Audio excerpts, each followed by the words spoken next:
I suppose we owe you our thanks. At least you're not dead. You spared us when you could have just as easily sent us to the mud.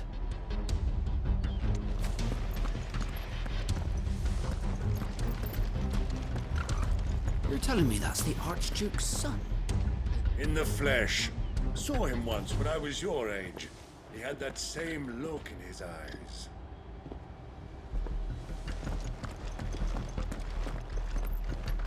Allow me to tend to your needs, my lord.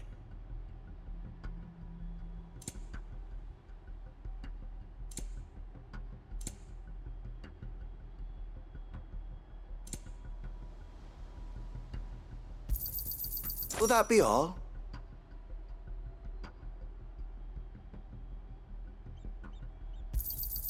Of course, my lord.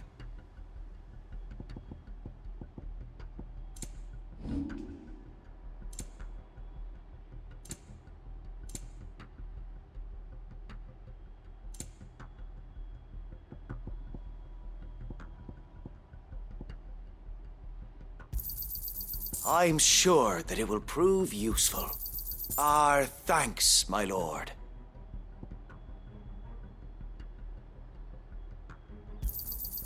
I'm sure that it will prove useful.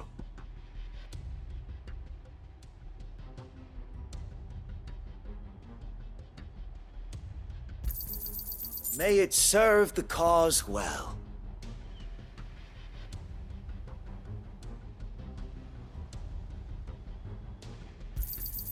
Our thanks, my lord.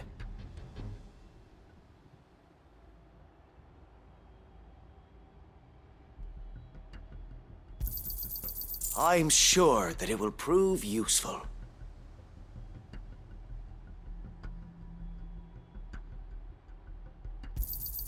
Our thanks, my lord.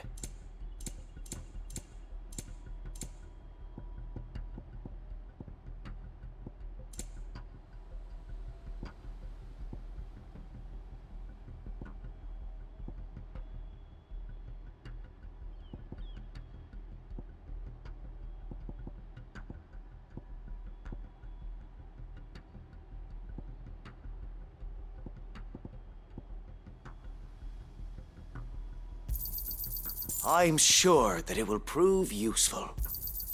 Our thanks, my lord. I'm sure that it will prove useful. Our thanks, my lord. I'm sure that it will prove useful.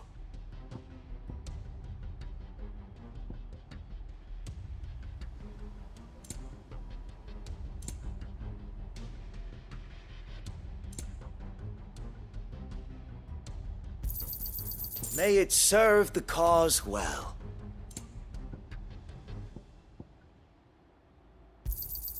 Our thanks, my lord. May it serve the cause well. I'm sure that it will prove useful.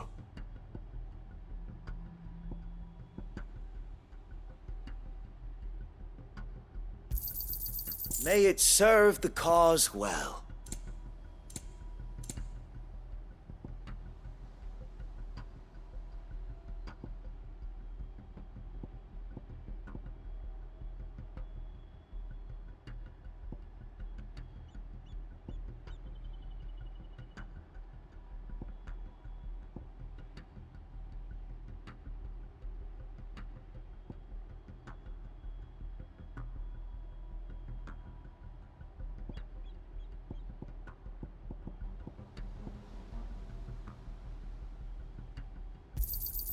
I'm sure that it will prove useful.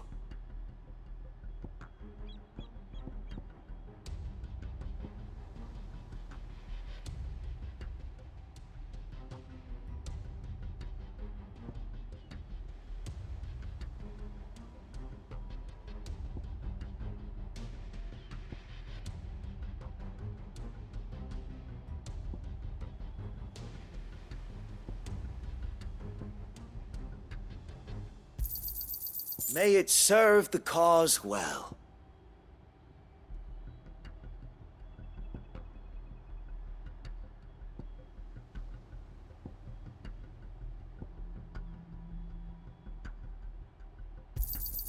Our thanks, my lord.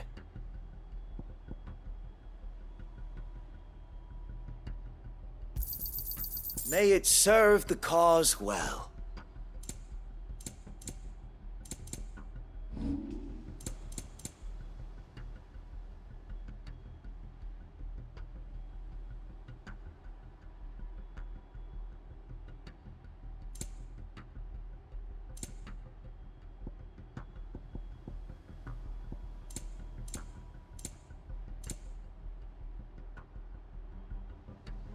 I will be here should you need aught else.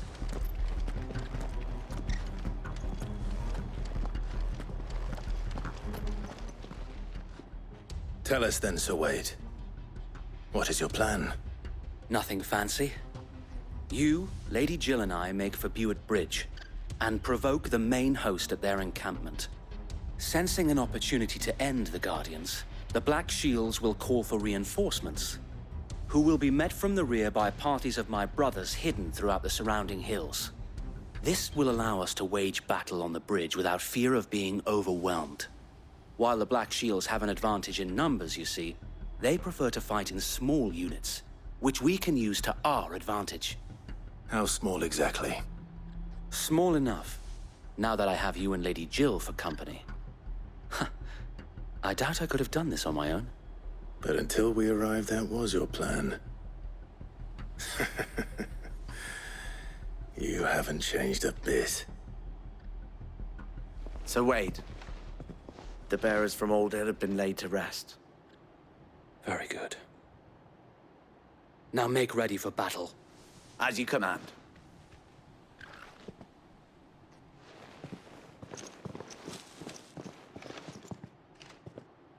Thank you, Sir Wade. Perhaps now they will find peace. There is but one thing which will grant them peace. Putting an end to the Black Shields. And so we shall.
We'll keep them from the bridge. Don't you worry. May the blessing of the Phoenix go with you.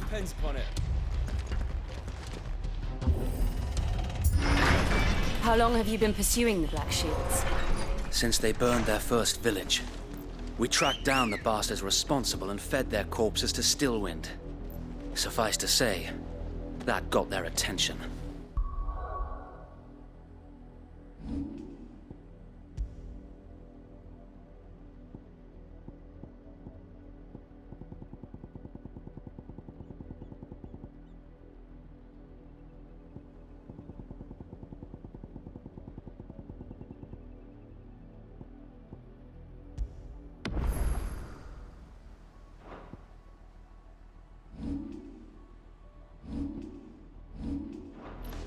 It's been a game of cat and mouse ever since.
sideways.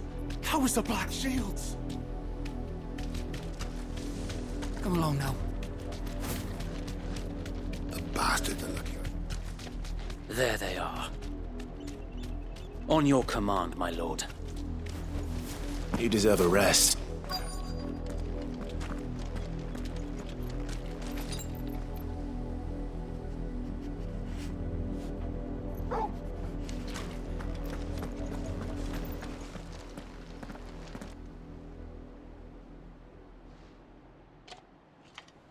What is it now?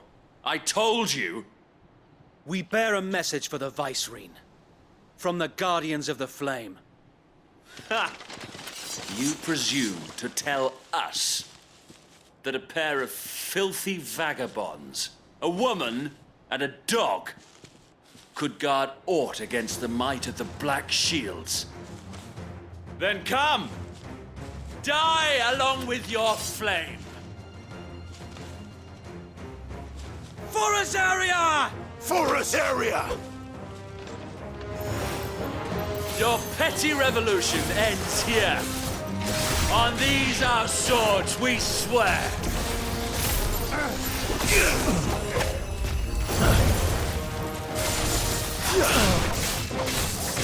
All yours, Torgal! Give me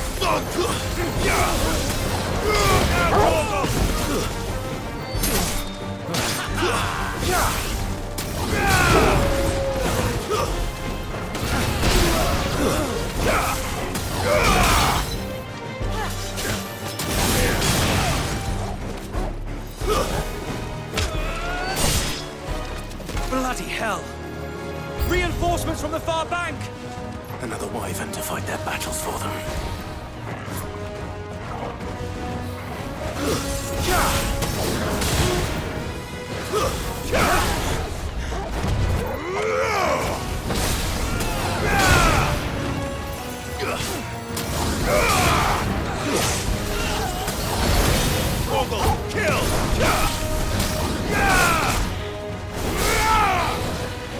Nice try.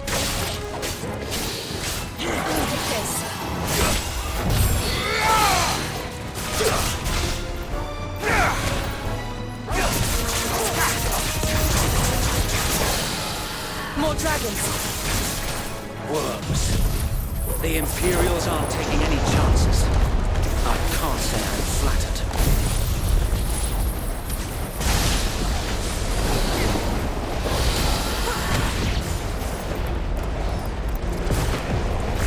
to me, Flame!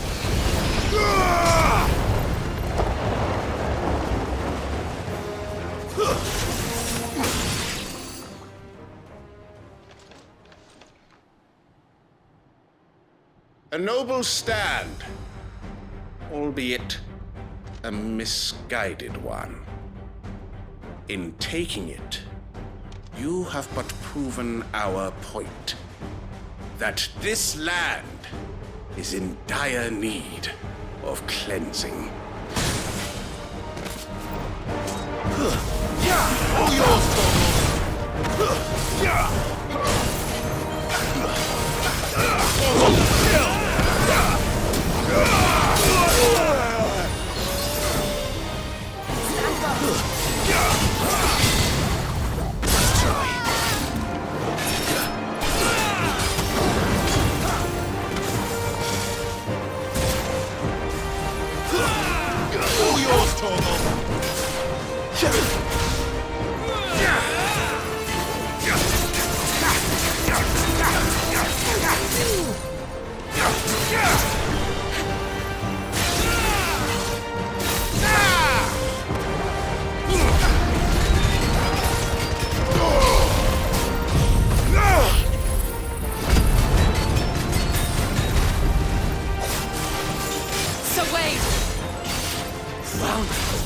There's no one left to keep them occupied.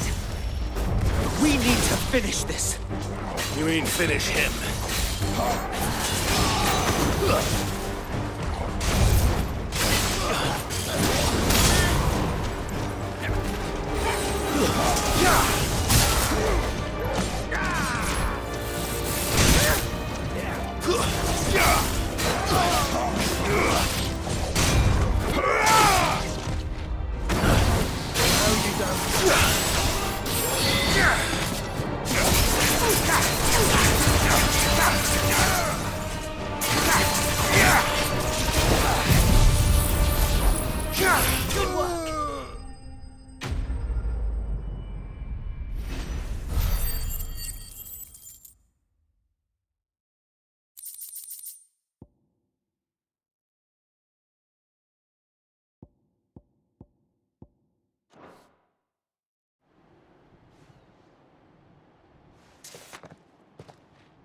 I don't see any more.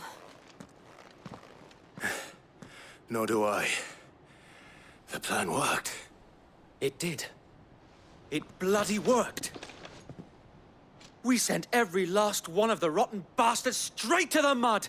My, Lord, perhaps this will be enough to stop the Cullings. For the time being, at least. Perhaps. Though I doubt my mother will take this loss well. She'll move swiftly to see her minions' ranks replenished. And then it will all begin again. I often wonder if the nation we once knew is gone for good. Her fields rot. Her people starve. We battled to preserve the flame that was, but for every foe we fell, another springs up in its place. Yet be that as it may, it is still our home, and we must fight for it, as we always have, and always will. For as long as the Firebird's flame burns in our hearts, the Duchy cannot die, and her loyal subjects may dream of a day when the Rosarian standard flies over Rosalith once more. So wait, Think we should fall back to Port Isolde before the garrison sends reinforcements? A sound strategy, my lord.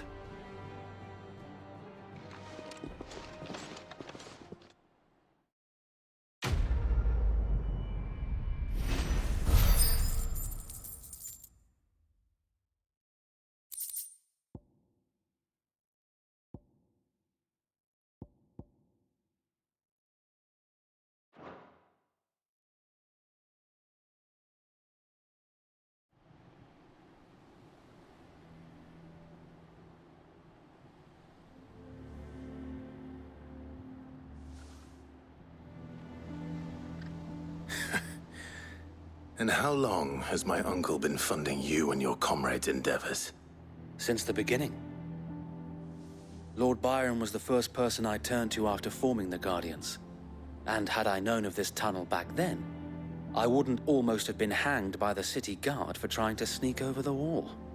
I suppose a formal request for an audience would have appeared suspicious. And appearances must be maintained.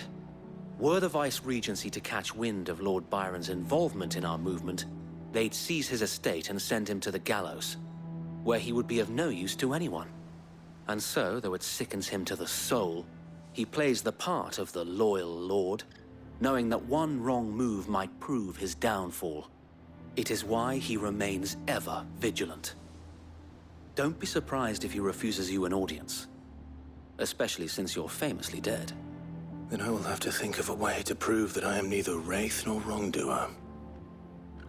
I might have something which could help with the latter. It's the mark of the Guardians. Display it, and those who love Rosaria will know where your loyalties lie.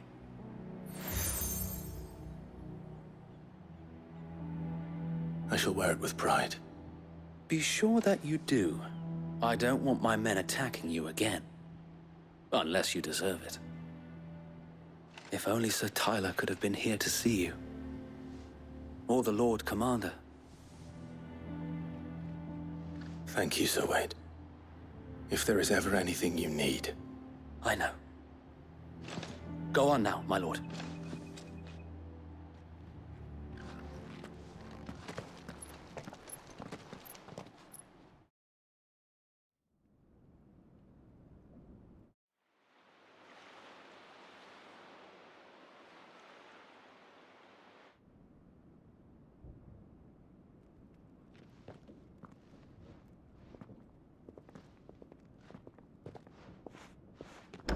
How accommodating.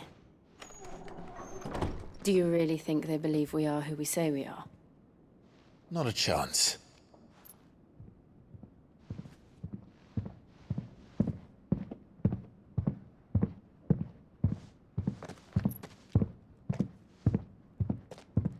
Right, I guess. My uncle believes we're imposters here to rob him.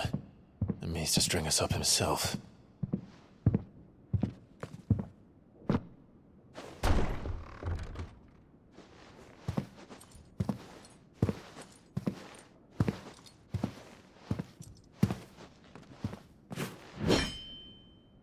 Imagine my surprise when I was told my nephew had come to visit.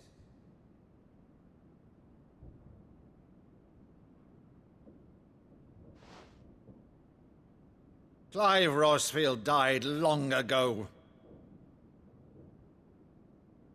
And for uttering his name here, you shall pay with your tongue!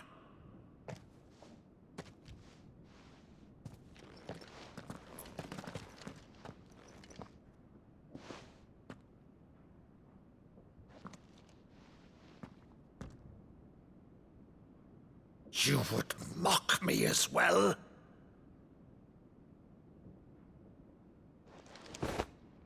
It is I, Sir Crandall of Camelot, loyal servant to her serene holiness, Saint Sybil the Unshod. Meadow, thou vile sorcerer, for thy crimes against church and crown, I shall have thy head.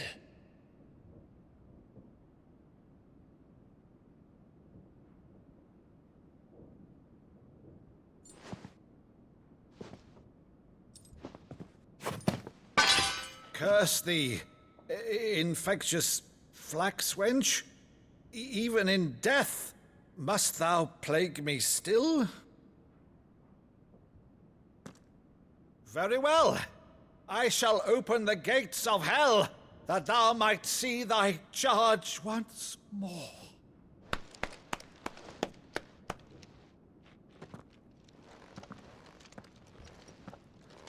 Bravo, Uncle. You're still the finest Meadow in the twins. Oh, Clive, my dear boy, it's really you.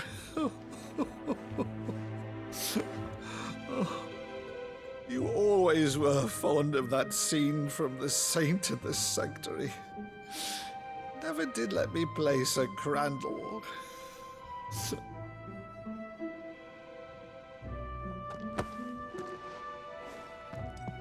I have a favor to ask, Uncle Byron. Rutherford, inform the kitchens. There'll be guests. We dine immediately. But, Uncle... You can't very well regale me with the tale of your miraculous preservation on an empty stomach. Go on, sit.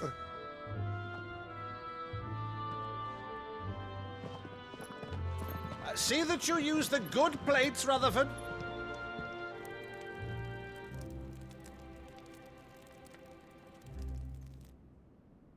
So you arrived late to one of her cullings, did you?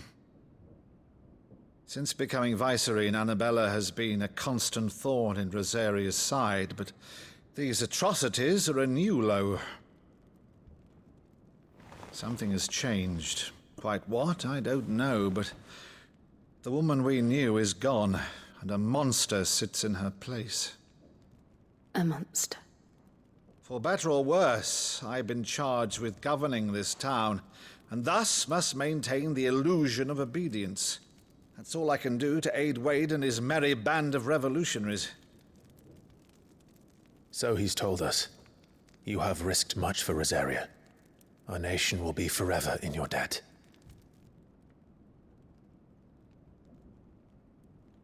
It has been 20 years, Clive. The nation your father and your forefathers fought to defend is no more. Perhaps it would be otherwise had I the courage of my brother.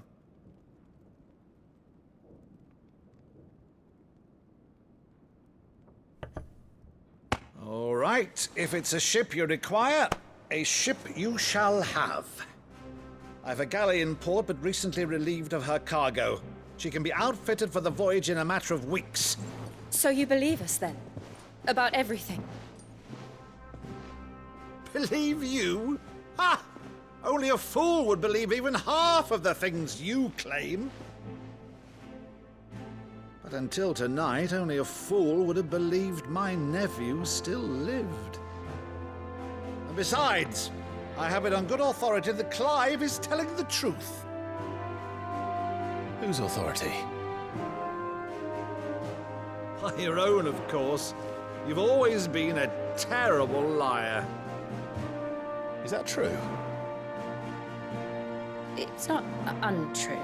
Let's say no more about it, eh? It wouldn't do to linger on my nephew's greatest failing.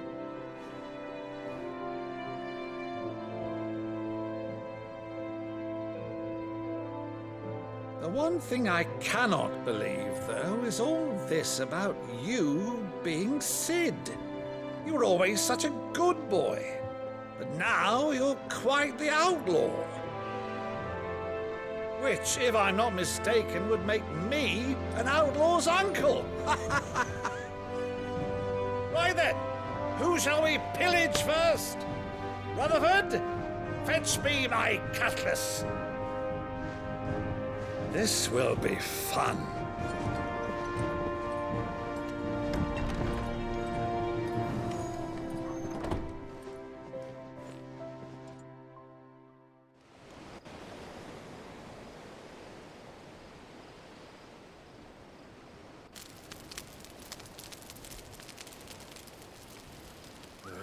Over there.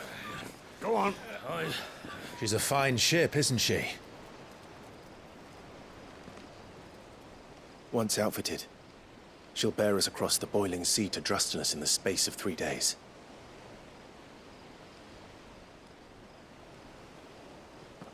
Something on your mind?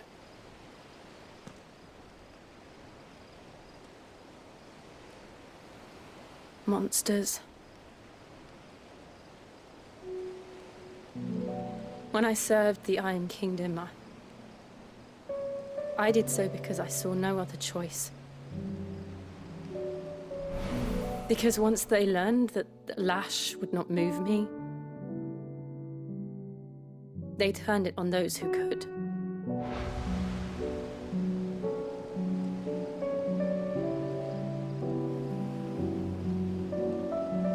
And so I became their puppet. I let them pull my strings, telling myself it was not my hand that swung the sword, but another's. I removed myself from the truth so I wouldn't feel the pain it caused.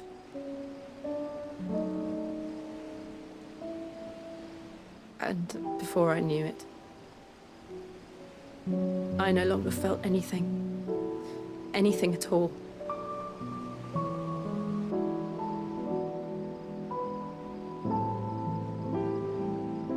I had become a monster. Jill.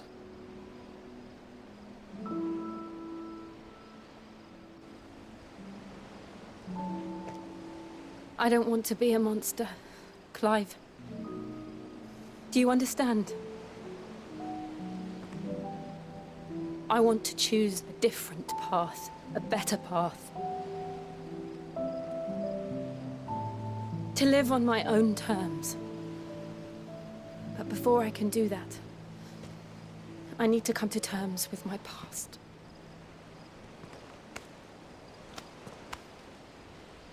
And when you do, I'll be standing there with you, just as you stood with me.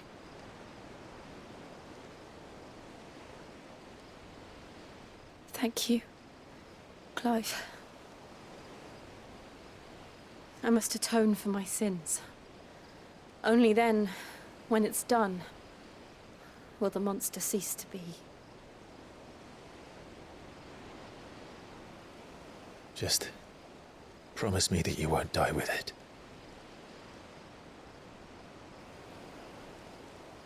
Now, let's get some sleep. The journey back to Benamir is long, and there is much to tell the others.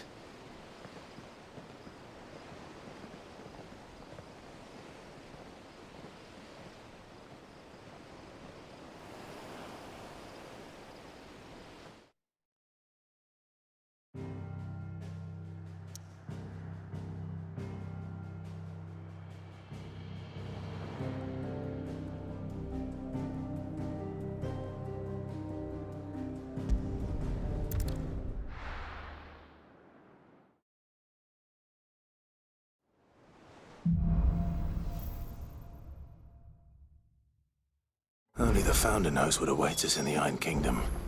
But Vivian could probably make an educated guess.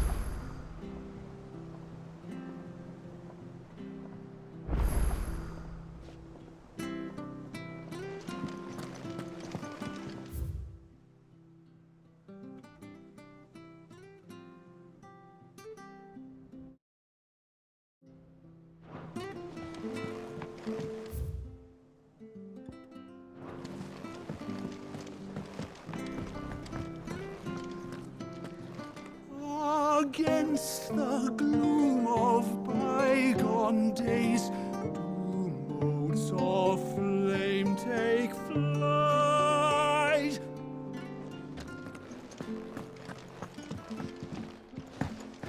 Maeve over there's the best thing to happen to Hideaway since, well, ever.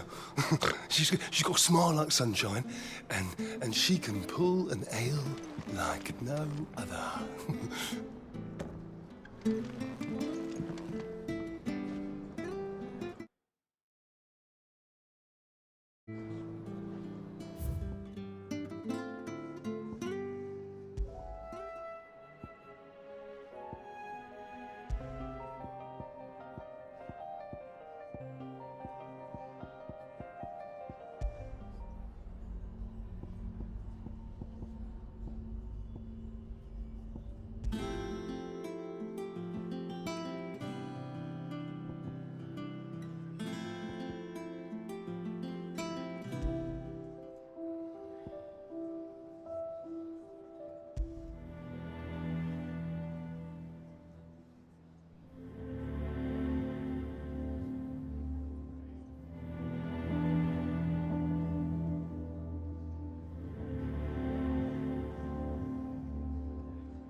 I didn't take you for a scholarly van. Oh, this? Well, it's Valisthea, a culinary pilgrimage. I borrowed it from old tomes. Seems there's no creature in the realm so foul it can't be cooked up into something delicious. Think I'll stick to the unfoul ones, thanks. Oh, where's your sense of adventure, Sid? Honestly, one glance at these recipes, and even you would trade in your sword for a butcher's cleaver. From spit roasts to sweetmeats, this book has them all. What I wouldn't give to bring these recipes to life. If it's my blessing you're hoping for, then by all means. Well, I'm no hunter, Sid. The first tunnel worm I came across would be the death of me. But you're made of sterner stuff. Would you help me resurrect one of these recipes?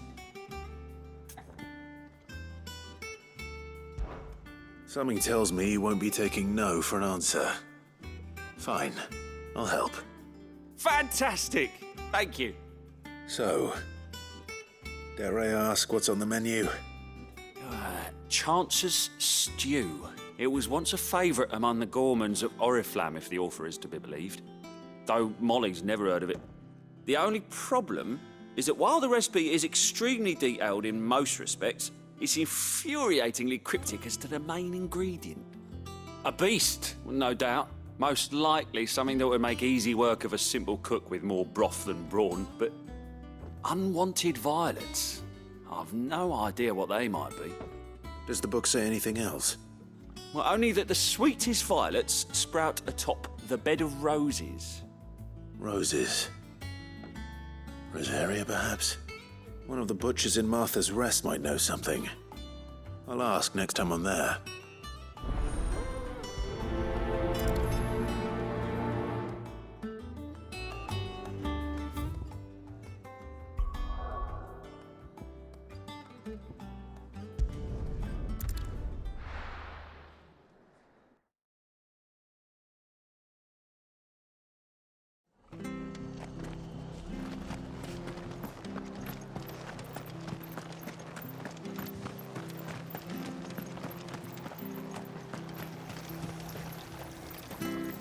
What are you after? There you go.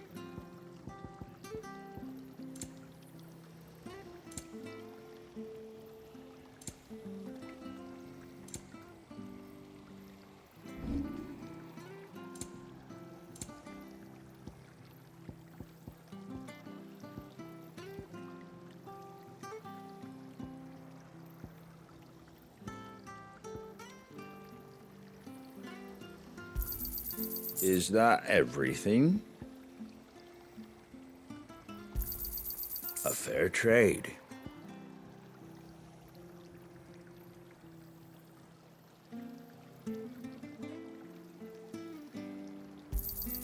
Is that everything?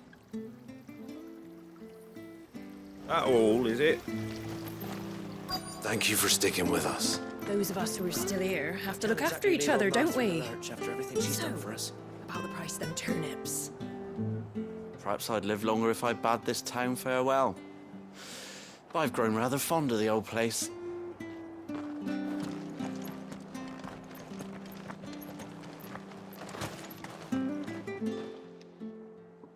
Ah, welcome. Times may be hard, but if you got the gill, I got the goods. What can I do you for? Unwanted violets, if you have them. Though I'd gladly settle for learning what they are if you don't. Why, I haven't heard folk call them that since I was a lad. You're looking for scorpion tails. Unwanted violets is what folk used to call them back in the day. They turn a wicked purple when you boil them up, hence the name. Used to chuck them in the pot when there weren't nothing else on offer, when there was a war on, that sort of thing. Thankfully, times aren't yet as hard as that. And even if they were, you wouldn't find anyone selling them these days. Do the scorpions still live nearby? I dare say they do. 3 Reeds would be your best bet, if memory serves. Thank you. You've been most helpful.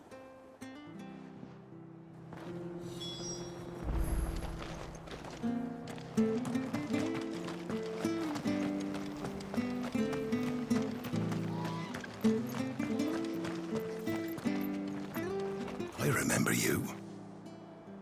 You're the one who saved Norris way back when. He's doing well, you know. Sent me a letter. Got a little place of his own down by the border, where no one will ever find him. Touch wood. Stay sharp. After what the Empire did to Martha's lot, I'd be daft to stay. You know one thing. If he carries on like this, I won't have any bearers left. I understand. May the blessing go with you. Don't you go causing any trouble now.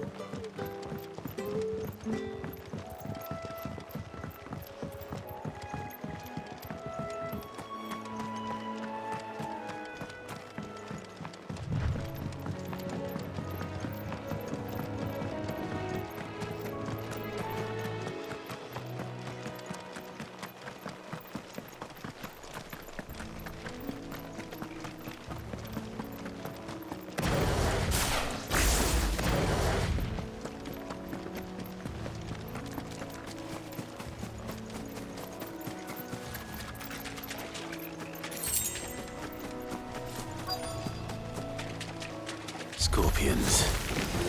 At least I know what I'm up against.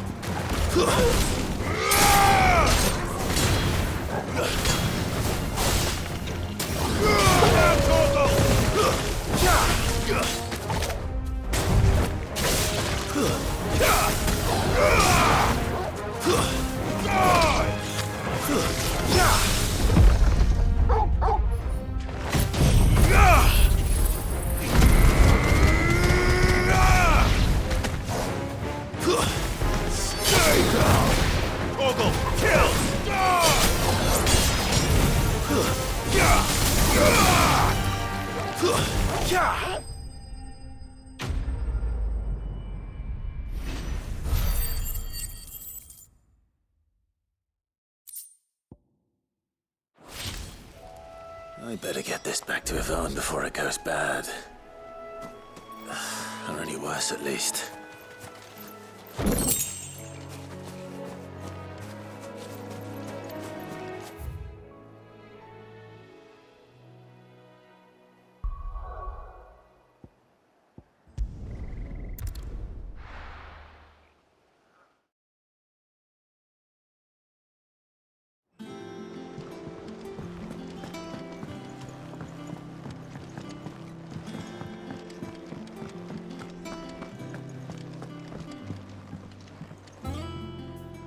Did you find our mystery ingredient?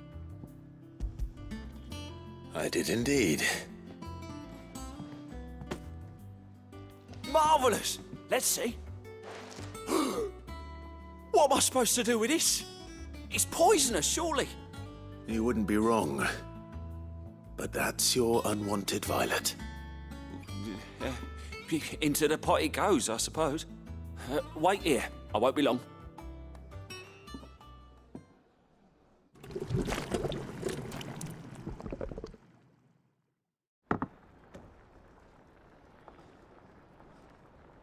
I present Chance's Stew, risen once again from the ashes of obscurity. Grab a spoon, Sid. Let's eat while it's hot. I'm, not hungry.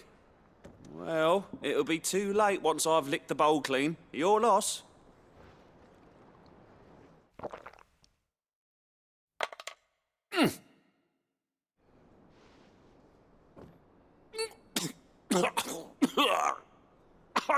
Odin's teeth. What an assault on the senses. It's like choking on swamp water. And yet, up through the pungency, there rise complex, meaty notes. It takes a moment to recover from such an onslaught of flavours, but never have I tasted anything so fine. Thank you, Sid. Thank you. You're, welcome. I must share this gift. I won't rest until a steaming bowl of Chance's stew sits before everyone in the hideaway. A single mouthful, and Molly will be breeding scorpions of her own. I'm sure she will.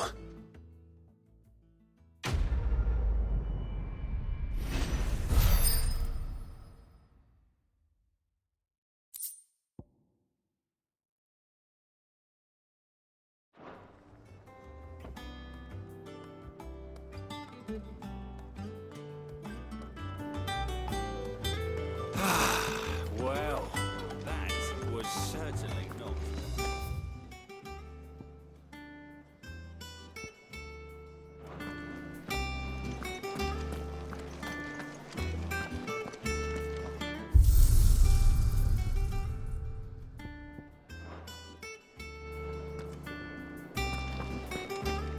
That monster's taken quite a liking to Lady Karen. What do you need? Well, Sancfordian, do you?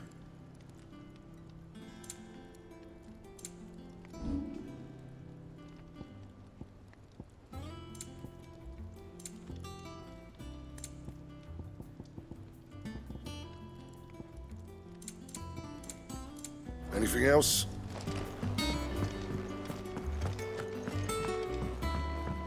Deadlands wouldn't be half as bad without the bloody dust.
as bad without all the bloody dust.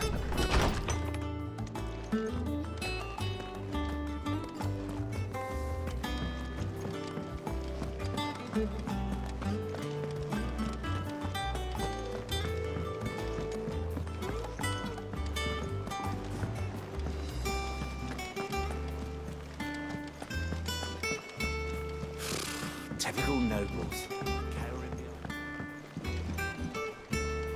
How did we never hear about these There Guardians are of the new Flame? billets being posted every day. And not enough swords to see to. Clive! Oh, am I glad to see you? Is something wrong? It's Blackthorn. He ain't himself. And if I'm honest, he ain't been for a while. Normally it only takes a couple of drinks to perk him back up, but not this time. Something's getting him down. And whatever it is, he ain't telling. It's like he's lost his spark, you know? He's barely got enough fire in his belly to get the ump about stuff. But I'm thinking he might if we both bent his ear, because he respects you, innit? So, what do you say? Fine. If you think it will help. I knew you'd understand. But if he doesn't want to talk, we let him be. He'll open up when he's ready. All right. Now, he'll only smell a rat if we both turn up at once. So, I'll go first, and you can meet us at the forge. Wait a bit, then head over when you're ready.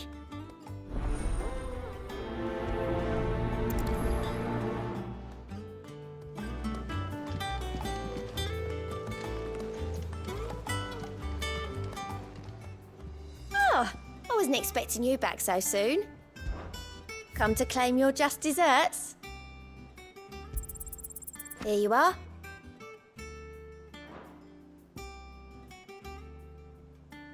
All done?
Clive! Quick look. Seen enough?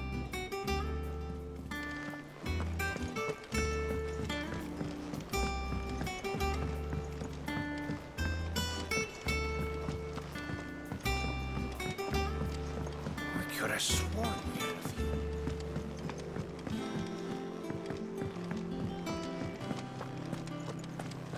That monster's taken quite a liking to Lady Karen.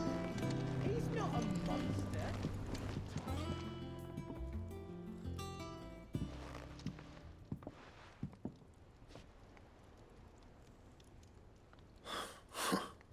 First August, and now you. What are you pair up to? What's it got to do with me? August was worried that something had been weighing on your mind. I thought you might want to talk about it. Did you now? I told you not to stick your nose in my business. What'd you go and do? Clive just wants to help, innit? What's so bad about that? Talk to him. You never know, you might feel better for getting it all out in the open. Please, mate. I'm worried about you. Phil shut you up. It's nothing really. Stupid. Not the sort of thing you bother people about. Why don't you tell us all the same?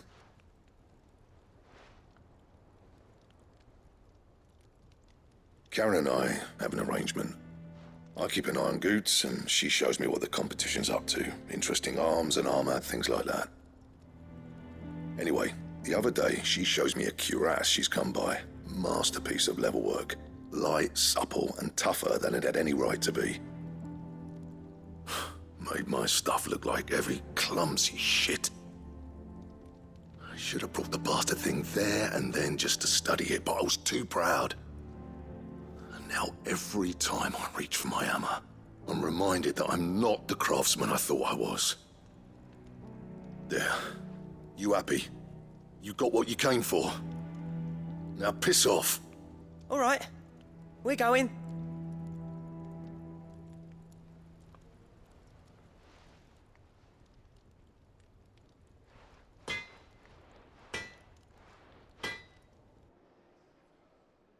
I always thought of old Blackthorn as a bit of a force of nature. Like a storm cloud full of ale. Didn't think anything could rattle him. Least of all a stupid piece of leather. Blackthorn's always taken pride in his craft. Questioning it means questioning himself. Something tells me this is only going to get worse. If he has doubts, it will affect his work, which will only add to his problems. We need to nip this in the bud. I couldn't agree more. He said he should have bought that cuirass. Perhaps we should track it down for him. Assuming you're happy to help, that is. Too bloody right I am. Glad to hear it. First things first, then. We need to speak to Karen.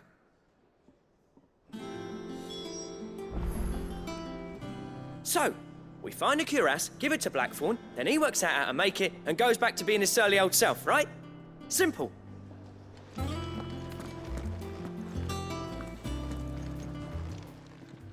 Karen, do you have a moment? Blackthorn mentioned that you'd recently come by a leather cuirass. An exquisite example of the craft, from what he told us. And he ain't been himself since he saw it. So we thought we'd buy it for him. Sorry, sold it already. Didn't think Blackthorn cared for it the way he turned his nose up. But it was nicely put together, that's for certain. Even if the bloke who made it is a bit of an odd one. Happened across him on my travels. Makes all his stuff to order, but the fella who commissioned it refused to pay. He didn't like the colour of summit. So I took it off his hands for a fair price. You don't know where we might find him, do you? Like I said, he's a bit of an odd one. Doesn't even have a workshop. He don't trust hunters neither, which means he spends as much time out tracking beasties as he does working their hides. I see. He did tell me something, though. Apparently, his next commission's for a set of griffin hide greaves. Here, there's a griffin on the hunt board. The curse breakers were placing bets on who'd bag it. Now, where the bleeding hell was it sighted? Somewhere in Sambrec, maybe... Cairnorvin, that was it. Thank you, Karen. We'd be lost without you. At least you admit it. So, it sounds like going after that griffin might be the best chance we have of finding our roaming leatherworker. I'll leave the hunting to you if you don't mind. While you get on with that, I'll ask around the markets. See if I can't sniff out who he is and where he's hiding. Good idea. Hopefully one of us will be able to track him down.